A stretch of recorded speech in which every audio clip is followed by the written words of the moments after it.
so there's a lot of value, not just to stopping illegal immigration of people with the wall, but also of impeding the ability of these drug cartels, who are some of the most vicious, violent, evil people in this hemisphere, to moving their products into this country. Recently, Border Patrol officers found 7 tons of marijuana hidden in what was supposed to be a shipment of limes. And they found over 600 pounds of methamphetamine disguised in a cactus shipment. COVID-19 restrictions on border crossings have made it a lot harder for cartels to smuggle drugs into the U.S. So in some cities, prices for illicit drugs have doubled. On the other side of the globe, communist China has been exploiting President Uyghurs and others to produce cotton textiles, electronics, and other commodities. The Department of Homeland Security, along with the State, Treasury, and Commerce departments, recently warned businesses about employing forced labor in their supply chains. In this episode, we sit down with Ken Cuccinelli, the Acting Deputy Secretary of the Department of Homeland Security. This is American Thought Leaders, and I'm Yanya Kellick. Ken Cuccinelli, such a pleasure to have you on American Thought Leaders. Good to be with you. So there's been a lot of talk recently about asylum seeking, actually. We're going to talk a lot about the border and what's happening at the border. There's been people saying that, basically asylum seekers are being completely turned away. There's no opportunity. This incredible system that America has had is going away. And I wanted to give you a chance to speak to that. Well, certainly in the United States, we have for a long time, certainly years in my lifetime, had the most generous immigration system in the world. And that has not changed. What has changed is we have a president who insists that people not abuse it and obey the law. That has not existed in the presidency in this millennium. So here we have President Trump comes along and actually enforces the rules and uses the legal authorities he has available to him to do that. And so people view all of what we're doing through that light.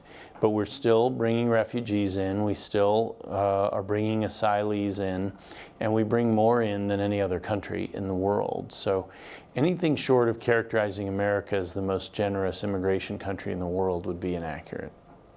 So there's been these, allegations even among, USCIS workers. People are saying that they don't want to follow the current policy. Some even saying it's unlawful or something like that. What would you say to that? Well, certainly they're lawful, and the president has been very strong in insisting with us as we implement his policies that we stay within the boundaries of the law, unlike previous administration. Employees who don't like that are welcome to leave. That's their primary option. But the notion of public service is service regardless of who is in authority. And of course, the question of whether the actions are legal is first belongs to the administration, and we police ourselves in terms of keeping our legal activities within the boundaries of the law. And then second, the Trump administration has the distinction of being sued over everything we do. So some court somewhere will decide each question that whatever employee is curious about has in their mind. So, but as you watch over the years, and as those cases move up the path of courts through the appellate system, the president wins those cases. And he wins those cases because he's been pretty firm with his team to stay within those boundaries of the law. He is a rule of law president, and he leads by example in that regard. So, even under coronavirus, where of course there's significant restrictions when it comes to border traffic and so forth, are there asylum seekers coming through at this time? All of that still continues. We are operating under public health order at the southern border. We entered into agreements with Canada and Mexico about economic traffic, and that's brought the traffic at both borders, northern and southern, down by over 50%. That's legal traffic. And under the healthcare order, if you will, or public health order really, for the southern border, most of the people we encounter at the southern border are dealt with from a public health standpoint, over 80%. And the ones coming from Mexico and the Northern Triangle countries and so forth are returned to Mexico on an average in under 2 hours. You'll recall that we had what was called the MPP, we still have the MPP program, Migrant Protection Protocols. And so people coming and seeking asylum are waiting in Mexico for those hearings, rather than what was going on before, is with the numbers that were coming through, there were so many we couldn't hold them through the process of giving them a full hearing. And that has worked spectacularly well. And the very same people, career asylum officers, who were deciding 25 and 30% of cases should be granted asylum in general, are deciding around 1, 2, 3% out of that MPP program. Again, the same people judging the cases. And the reason is because people were flooding the southern border, trying to essentially work together to flood our system and overwhelm it, and to get through the process in the sense that they'd just be released and then we'd never see them again.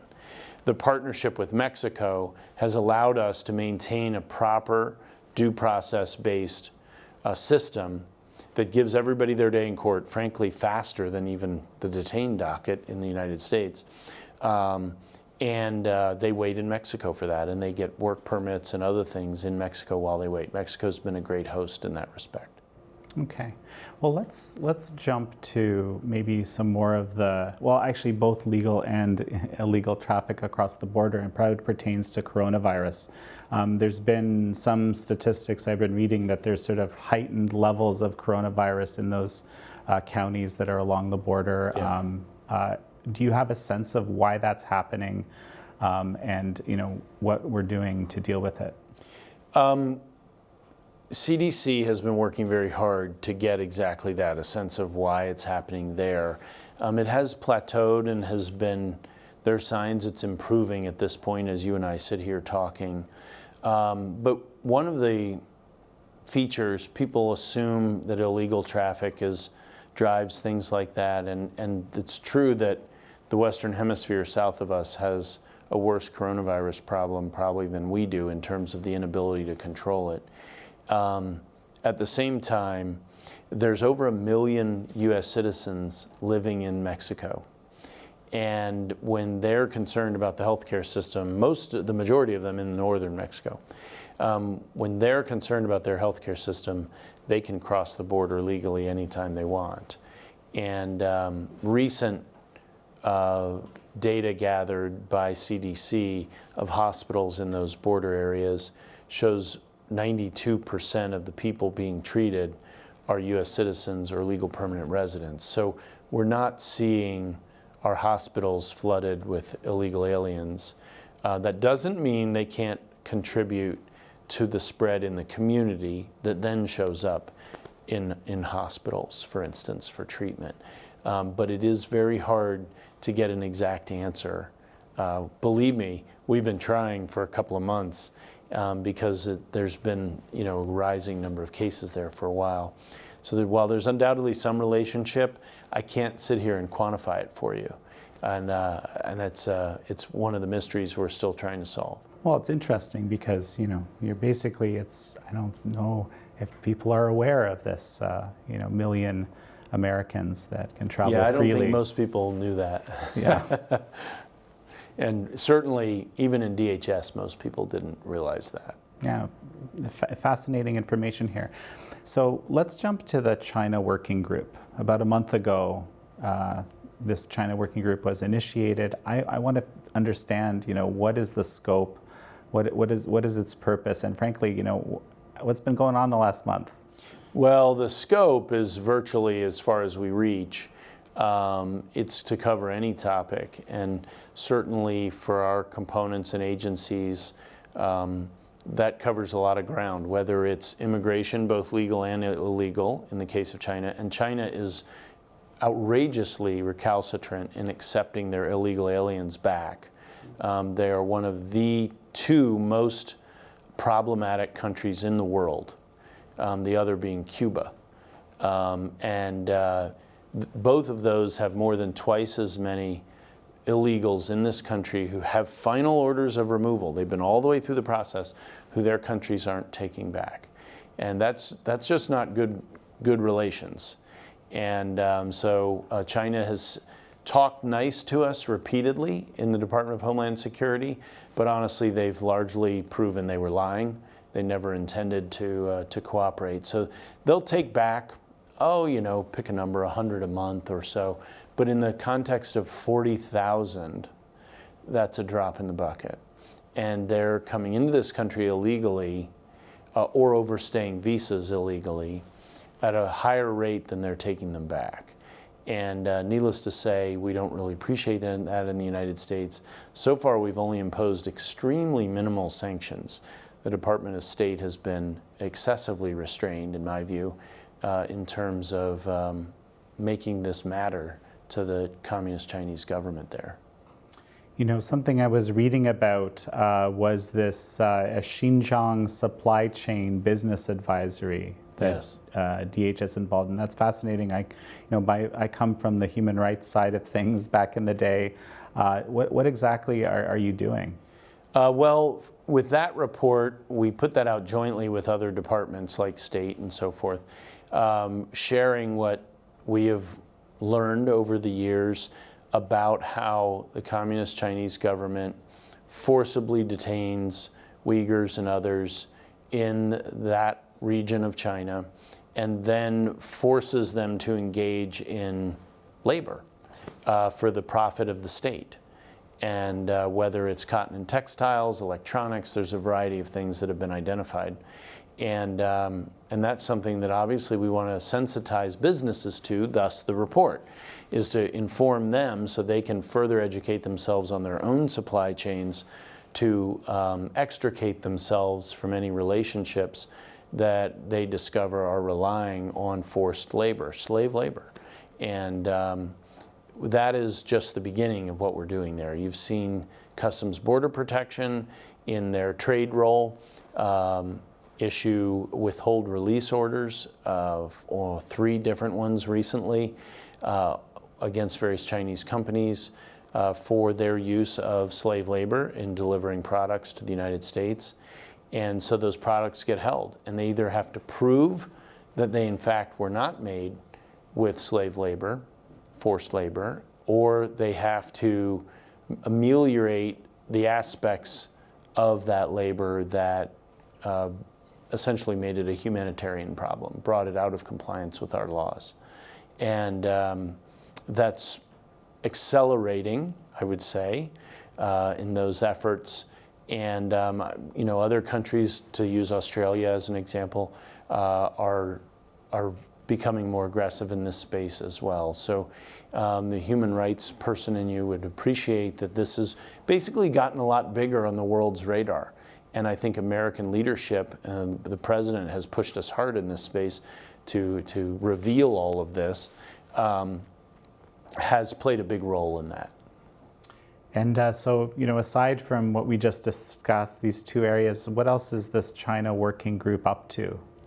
Well, there's real interest in medical supply chains. You'll hear from, Peter Navarro and Larry Kudlow from the White House on this subject as well. And we study, from a trade perspective, the course of products. And so because of CBP's trade role, which we inherited from the Treasury Department, and so we're engaged in those discussions. You've seen the president issue an executive order to shore up medical supply chains, for instance. That was something that we were deeply involved in. And our S&T, science and technology folks, participate as well in developing some of the technologies that allow us to analyze some of these things, to understand in ways I look forward to explaining hopefully in the months ahead as we finalize some things, how we can use some technologies to better understand the flow of these goods, particularly where some portion of them is made in violation of the law. So let's jump to the border then. Actually, I think the president is at the border in Yuma Yes, today. as we're speaking. But I Yes. think It's a little cooler here. yeah, actually, it's been a wonderful day. I was kind of stunned. Yuma, I think it's 112 degrees. So it's a hot one down there. What is the situation with the border, with the border wall? There's been some, I guess, say progress, growth Yes. in its length. What is the current situation with the border wall, and how is it impacted? Let's not just talk about the sort of the immigration issue, but also the smuggling of drugs and human trafficking and so forth. So it took us 3 years from the president's inauguration to get to 100 miles. It took 6 more months to get to 200 miles. And it took us less than 3 months to get to 300 miles.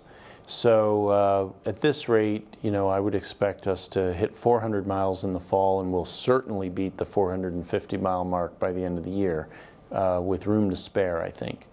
And the Border Patrol agents, when you talk to them about the role the wall plays in accomplishing their mission, they do nothing but lavish praise on this system. And it's not just a wall. We put up surveillance. We've put up roadways behind the wall to move from point A to point B quickly in ways that we couldn't necessarily do before. And so it's being built in areas that are highest priority for crossings. So it does the most to impede the crossing of people, of illegal goods, and the combinations of those two. So, you have human smuggling operations connected to gangs and cartels on the south side of the border that make money off of this trafficking business as they see it. But they also use these same pipelines to move meth and opioids and all these drugs that are killing 70,000+ Americans a year into this country. And the way the drug business, illicit drug business, has evolved, it overwhelmingly comes through Mexico. They are making it synthetically, or they're moving it in the case of cocaine.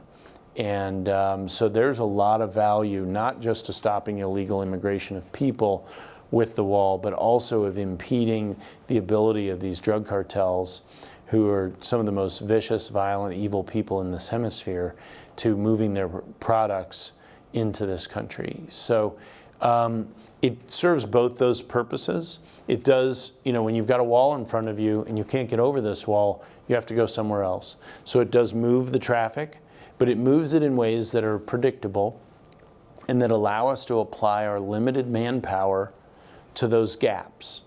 And so we are, in my view, doing a better job of picking up each person who crosses the border illegally, identifying that they are crossing, one, and then intercepting them and returning them to their home countries, two. And our ability to do that is improved rather dramatically by building more of this wall. We have a 1,900+ mile border. A good portion of it borders on impassable. So there are critical areas, in Texas and in Arizona and California, some in New Mexico as well, that are the corridors you expect people and drugs to come through. And it's those areas where we're focusing first on building the new wall. And the President's very proud of this. He promised that we would do it. We're doing it. This is one area, like so many others in our area of responsibility, the Department of Homeland Security. The biggest thing you can say about the President over the last 3 years is he's done what he said he would do. We face major hurdles. Lawsuits continue, and they've sometimes stopped construction, but we have overcome those. We've prevailed in those cases because, again, we were operating within the boundaries of the law. And that's proven a great success for the national security of this country, and critically to us, the safety of our officers as they perform their jobs. You recently had a big meth bust. I recall they're disguised as cactus leaves or something Yes. like that. Look A couple bizarre. of them. Yeah. Right. Yeah. And then also, there's been a lot of fentanyl seizure. I wanted to get a sense of how the level of sort of, I guess, apprehending these the people smuggling these drugs compares now to, say, a year or two ago? Yeah, that's a comparison we make regularly, but COVID has made it a little squirrely. Early in COVID,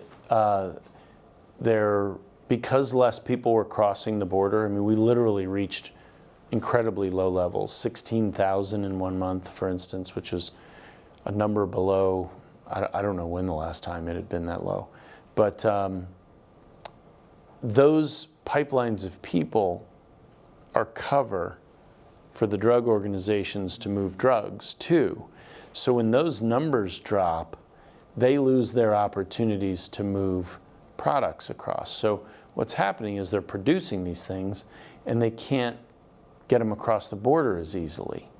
I keep in touch with my street cop friends from different parts of the country, and 2 different guys, 2 different weeks, 2 different drugs, both told me, I want to say it was opioids and meth, that the price had doubled per ounce, per pound, per kilogram, and street price had doubled because of COVID.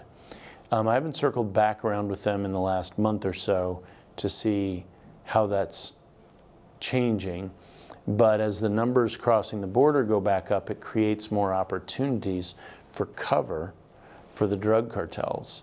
And so they move more product into the United States. Now, as you note, we're interjecting an awful lot of it. We've seen incredible spikes in the ports of entry, where they're trying to smuggle it through a legal port of entry. And our technology is improving there as well. And in the coming years, we're going to get better and better at spotting and rooting out the drugs coming through in what would otherwise look like legal traffic. And some of that is dogs, which I am a particular fan of, but some of it is other types of technology that we're using there. And as we get better and better at that, we're going to squeeze them out entirely of those ports of entry. And they're going to rely more and more heavily on that illegal traffic. And the wall comes into play to make that more difficult for them. The wall doesn't make ports of entry any more difficult for them. It makes everything else more difficult for them. And it allows us to focus our resources in ways that catches more of what they're trying to put in here. I should also note, by the way, we've been cooperating, particularly over the last 8 or 9 months, with Mexico on southbound traffic of guns and ammunition and currency. And the cooperation, sharing of intelligence and other things has been gradually increasing and improving. And we're doing a better and better job as a team of interdicting these flows as well. And that's important to try to help Mexico keep the violence down in their country, because obviously they have a very high murder rate, mostly cartel on cartel violence, but we want to try to do what we can to eliminate the weapons and ammunition coming from the United States, and we've been putting a lot of effort into that. And so what about the human trafficking and sex trafficking piece of the equation? Presumably there's been reduced traffic there as well during Yes. COVID, but how is that playing out? So the sex trafficking runs along the same pipelines as the human trafficking. I mean, the easiest way to think of this is as pipelines, and they can put people through them, they can put drugs through them, they can put people who've paid to come through them, they can put people they're forcing through them, be it sex trafficking victims, for instance. They can also put terrorists through them. That's rare, but it does numerically, but it can and does happen as well. And those are things we have to be particularly careful of. So it's one pipeline. All they think of it as is products. They think of people as just a money-making opportunity, any more than they do drugs. And so as the flows go down, it becomes harder for them to hide, because we can apply more resources to what is there, whether it's drugs or people. And so we have managed to interdict more of, probably as a percentage, of the flows of involuntarily trafficked people who didn't pay to come to this country but are being forced at gunpoint and threatening their families and doing other things.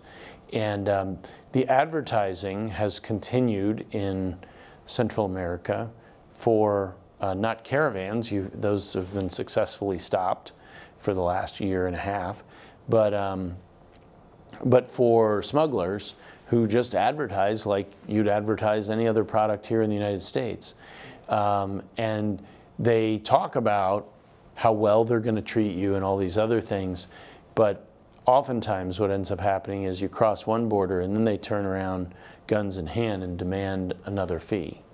That can happen in northern Mexico as well with the plaza bosses. And people who don't pay it can be killed. And so that's one of the dangers that people suffer from. But the human trafficking is handled more by the gangs and the cartels themselves. And they reach to endpoints in this country, and ICE, Homeland Security Investigations, has been ramping up its efforts to interdict those flows, including tracing them far into the United States, not just dealing with it at the border, but South Carolina, to use one bust as an example. They traced it all the way through over there. And we look at trying to hit what are called stash houses, which are waypoints for these human smuggling organizations, where they, much like they divide up their drug product to make it harder to catch all of it, they also do the same with people, and they move them in different directions from these local points, often in the border states, Texas, Arizona, California. And so ICE, Homeland Security, has a major role to play in breaking that up, and they're the primary ones going after the human smuggling pieces. They also get after the drugs, but the human smuggling is a major target for them, and it's been expanding in terms of the amount of resources being put into that. Well, it's fascinating to hear that there might be some small silver lining out of the whole, COVID thing, allowing you to deal with this issue. Any final words before we finish up? Well, just the one, this is in Department of Homeland Security and this whole immigration space and dealing with China. We have a president who's done what he said he would do. I've been proud to be part of that team, which really has put America first in the sense of making sure our immigration system is set aside for those who are playing by the rules, who we invite here with the generosity America always has, but has been the toughest that I ever remember on the people who aren't playing by the rules. That's the right way to be.